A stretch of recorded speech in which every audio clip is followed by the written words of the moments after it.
So apparently Joe Rogan has the most popular podcast on Spotify, and he's repeatedly spread COVID misinformation and invited guests on to do the same. Went from Walter Cronkite, basically, to this guy Joe Rogan, who believes in dragons. I checked it. He believes in dragons. He believes in dragons. Did you triple force that? Yes, I did. And he also thinks that dragons, like dinosaur type of animals, roamed the earth when people did. Worried about losing your job, and you're worried about podcasts taking over, and who's the source of news, and we said Donald Trump was Hitler, but half the country disagreed with us, and he won, and this is and Joe Rogan believes in dragons. Joe Rogan was minding his own business, enjoying his protein-packed life of elk meat and kettlebells, when The View crossed the line one too many times. What started as a petty insult spiraled into a media war that now threatens to bring daytime television to its knees. The moment Joy Behar smirked and mocked Rogan on national TV, the tone changed instantly. "Trust us," she said. "We're backed by ABC News. Not like Joe Rogan, who believes in dragons."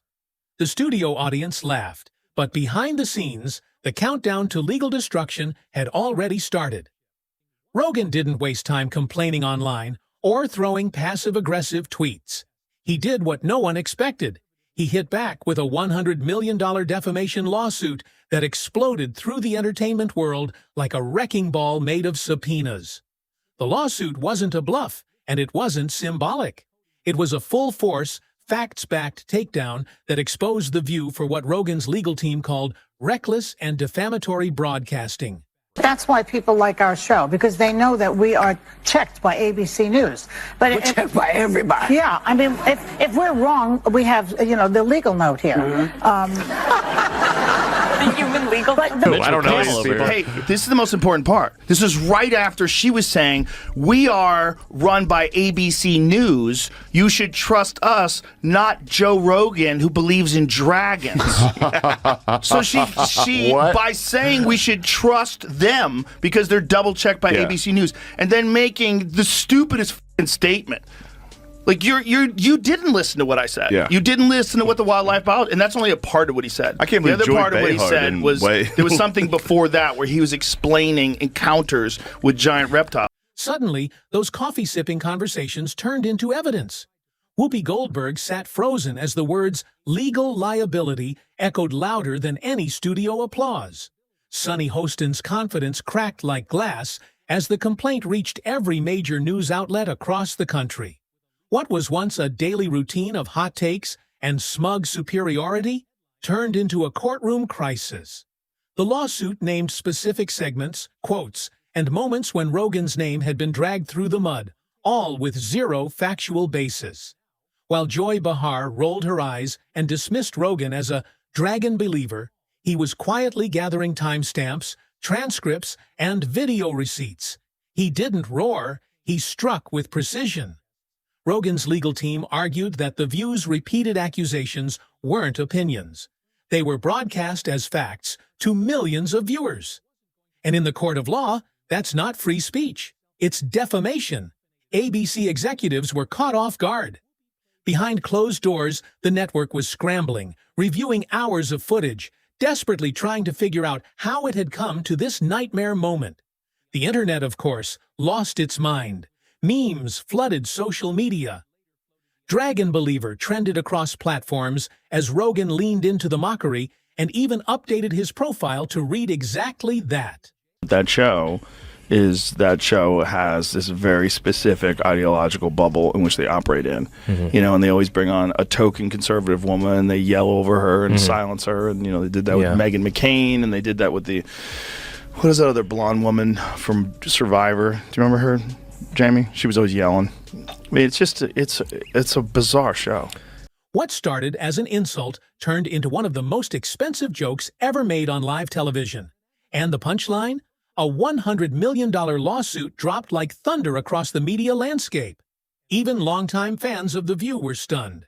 The smugness, the dismissiveness, it was all catching up with them. For once, the ladies at the table weren't in control of the conversation. Joe Rogan didn't appear angry. He looked focused. On his next podcast episode, he calmly addressed the situation, exposing the wild claims made about him and showing exactly how they twisted his words. The worst part for The View? The clips were all public. The damage was already done. Millions had seen the segment, laughed at the joke, and walked away, believing Rogan was some conspiracy-loving madman. But the truth was far less amusing and far more dangerous. For The View, they had accused a man with a massive global audience of spreading misinformation without a single verified fact to back it up. And now the receipts were on the table. Rogan's lawyers made it clear this wasn't an opinion. It was a smear campaign broadcast to millions. The kind of accusation that hits reputations like a wrecking ball. Sponsors began to panic. Brands started distancing themselves. Whispers filled ABC's offices as producers and legal teams met behind closed doors trying to patch a ship that was already sinking. One producer reportedly said, "This was supposed to be a joke, not a lawsuit." But the damage was irreversible. When Rogan's team delivered the lawsuit, it came with a full report outlining every defamatory statement, line by line. While Rogan's audience rallied behind him, The View's fan base started to crack. Even those who never liked Rogan began asking the same question. Did they go too far this time? And the answer was clear. Yes, they did. The media didn't know what to do. Was this a scandal, a culture war, or just karma finally catching up to a show that had spent years treating opposing voices like punchlines? People want us divided, and they aren't just here in this country. They're foreign adversaries who are infiltrating our social media because it is prudent for us to stay that way. So when you see something that really pisses you off, you should triple check that one. The bad information that's going out there. Well, in defense, there are some really good news. It's possible that Donald Trump did roam the earth when dinosaurs were here. There are some really good news kind of influencer types, and I think it's great that they're getting information about global and current events in front of younger people who maybe don't tune into traditional media. But to Sarah's point, there has to be some fact-checking and actually verification of the things that are shared, because I spend a lot of time on Instagram Reels, and I'm served up things that I get outraged about, and then I realize, oh, that's not even true. Either way, it was a full-blown crisis, and it wasn't going away. ABC's legal team went into overdrive. Emergency meetings, frantic calls, and red-marked transcripts filled every office from the writer's room to the executive suite. This wasn't just another media controversy. This was legal warfare, and Joe Rogan had just fired the first shot. The hosts of The View tried to carry on as if nothing had happened, but the tension was unbearable. Whoopi looked distracted, barely holding on to her usual air of superiority. Sunny Hostin clutched her coffee cup like it was a lifeline. Joy kept cracking jokes, but none of them landed. Behind the scenes, sources say ABC was begging the hosts to tone it down. "Don't mention Rogan. Don't even say the word dragon," one producer allegedly shouted during a commercial break. But it was too late. The damage was spreading faster than they could control it. And Joe? He wasn't slowing down. On his podcast, he played the clip of Joy Behar mocking him on national TV. "I checked it. He believes in dragons," she had said. Rogan paused the clip and simply smiled before asking, "This is journalism." That moment went viral instantly. Millions watched as Rogan dismantled their attack with humor and precision. He didn't have to scream or rant. He just played their own words and let the public judge for themselves. People weren't laughing with The View anymore. They were laughing at them. Even comedians began to parody the situation. One sketch opened with a fake Joy Behar shouting, "Quick, someone sue the dragon," and it blew up across social media. As the pressure mounted, The View started changing their tone. Suddenly they were talking about free speech and opinions, backpedaling from the bold statements they'd made just days before. But the court doesn't care about convenient rewrites. Rogan's team released a public statement saying the lawsuit wasn't about silencing anyone. It was about restoring truth and demanding accountability from a show that weaponized misinformation under the mask of entertainment. You know, just let's look at a scenario where the Supreme Court says, yes, he has all those rights. He is immune from everything. Yeah. You know what Joe Biden could do since he is presently president? What? Whoa. He could throw every Republican in jail. Do you see what Whoopi Goldberg said? What'd she say? Whoopi Goldberg said that Biden could arrest all the Republicans and put them in jail. You just need to see how unhinged this kind of thinking is. Well, you know what Joe Biden could do? Joe Biden, you have to see it. For years, The View had been accused of bullying their guests, especially conservative women. Now they were getting a taste of what it felt like to be publicly challenged, and it wasn't pretty. A former guest who appeared on the show said, "They act like a sisterhood on camera, but behind the scenes, it's a battlefield." That quote hit headlines everywhere and only added fuel to the legal firestorm. Meanwhile, other media outlets began covering the lawsuit in depth. Analysts called it a defining moment in broadcast responsibility and said it could set a precedent for how daytime talk shows handle facts versus opinions. The public was divided, but energized. Some called Rogan a hero for standing up to a biased media machine, while others nervously watched to see how far the case would go. But one thing was certain: everyone was paying attention. Viewership numbers started shifting. Rogan's podcast saw record-breaking streams, while The View's ratings began to dip. Advertisers noticed, and that sent another wave of panic across ABC's boardrooms. Sponsors weren't just worried about controversy, they were worried about liability. With Rogan's lawsuit looming, even brands that had supported The View for years began pulling back, issuing quiet pauses on contracts until things cooled down. But cooling down wasn't on the menu. Every day brought new headlines, new reactions, and new outrage. Joe Rogan wasn't just suing for money. He was dragging the entire show into the spotlight and demanding answers they couldn't give. When reporters reached out for comment, The View offered short, vague responses. "We're aware of the lawsuit," they said. But the silence behind the scenes was deafening. Fans started digging up past episodes, pointing out other times the hosts made bold claims without evidence. Suddenly, it wasn't just about Rogan anymore. It was about a pattern, a culture of unchecked arrogance masquerading as news.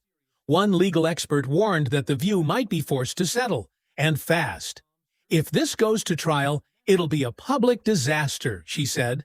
And judging by the reactions online, she wasn't wrong. Joy Bihar's smirks were replaced by awkward silence.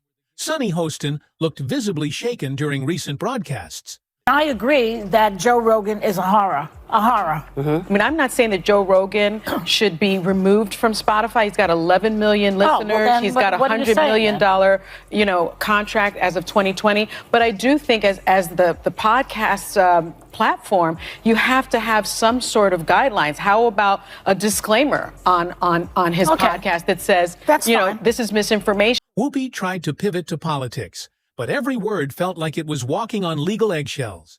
The firestorm wasn't dying, it was growing. And now, even ABC's leadership had to face a harsh truth.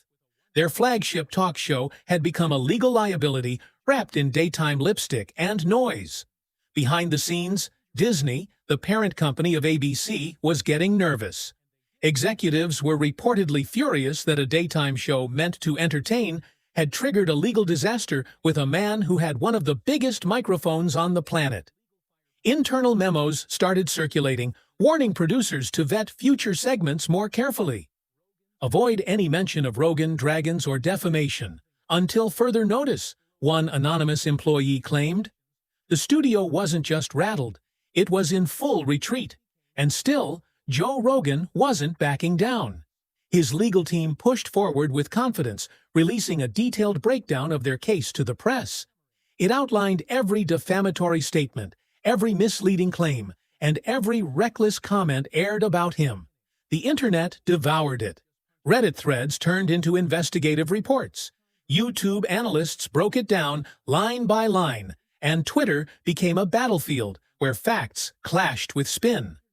Suddenly, The View was trending, and not in a good way. As public support for Rogan grew louder, The View's loyal audience began to splinter. Viewers were asking hard questions. If they lied about Rogan, what else have they been careless about?